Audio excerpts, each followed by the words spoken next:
बनाया, उसके माध्यम से प्रेशर बनाया सरकार पे कि क्रीमी लेयर नहीं होना चाहिए, हटाइए। तो नरेंद्र मोदी से बात करे, कहे कि जातीय वर्गीकरण भी असंवैधानिक है, उसको ख़त्म किया जाए, कैबिनेट वापस ले, मोदी कैबिनेट वापस लेना चाहिए। अगर आपके चैनल के माध्यम से सुन रहे हो तो मैं इतना ज़रूर कहूँगा कि बिहार ढूंढ रही है पे चिराग पासवान दोहरी नीति चल रहे हैं। और आपको बता दूं कि कोर्ट का जो वर्डिक्ट आया कोटा में कोटा, उस कोटा में कोटे को लेकर के चिराग पासवान को सिर्फ क्रीमी लेयर से उनको तकलीफ था, दर्द था, बाकी जातीय वर्गीकरण को लेकर के नहीं बात किया। वो गए मोदी के पास, पेपर में, अखबार में, मीडिया में, इलेक्ट्रॉनिक्स प्रिंट मीडिया में प्रेशर बनाया, उसके माध्यम से प्रेशर बनाया सरकार पे कि क्रीमी लेयर नहीं होना चाहिए, हटाइए।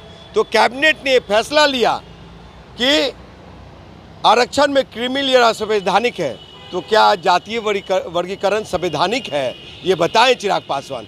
चिराग पासवान जिस तरह से युवा नौजवानों को दिग्भ्रमित कर रहे हैं, वो अपनी रोटी सेक रहे हैं, वो दलित हितैषी नहीं है चिराग पासवान। मैं आपको साफ साफ बता दूं, चिराग पासवान दलितों का वोट लेंगे जरूर, लेकिन दलित के हित की बात नहीं करेंगे।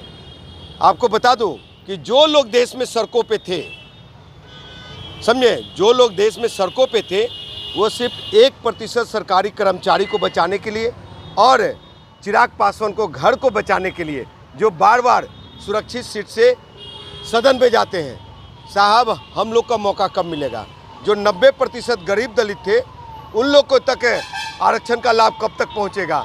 तो उसकी बात नहीं होती है।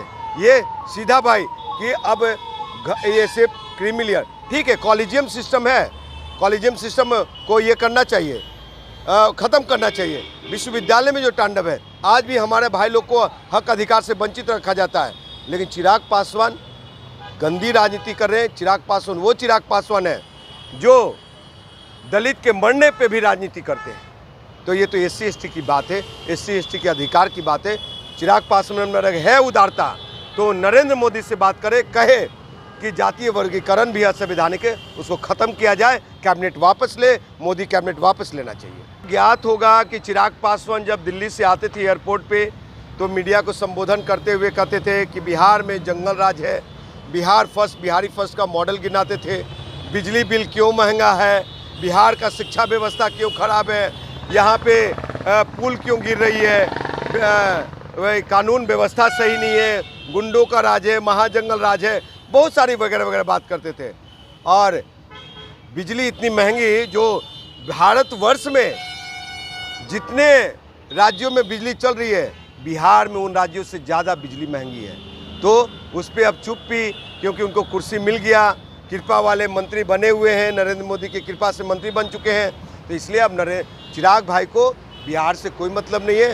फिर विधानसभा में कहेंगे कि मेरा मैनिफेस्टो ये है, हम ये चाहते हैं, हम वो चाहते हैं, यही बोलेंगे। चिराग पासवान की बस की कुछ भी बात नहीं है। अभी जो मंत्रालय मिला है, उस मंत्रालय से कितने गरीबों को फ़ायदा लाभ पहुंचा पाएंगे, लाभान्वित हो पाएगा, वो देखना है।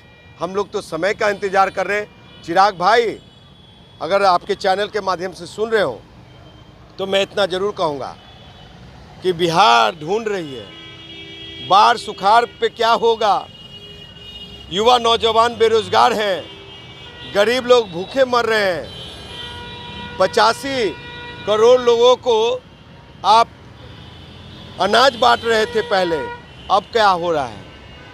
तो ये सब चीज़ें जुमला है। नरेंद्र मोदी, भारतीय जनता पार्टी के लोग जुमला देते हैं, उसी तरह से ये भी जुमलाबाजी राजनीति में सीख चुके हैं।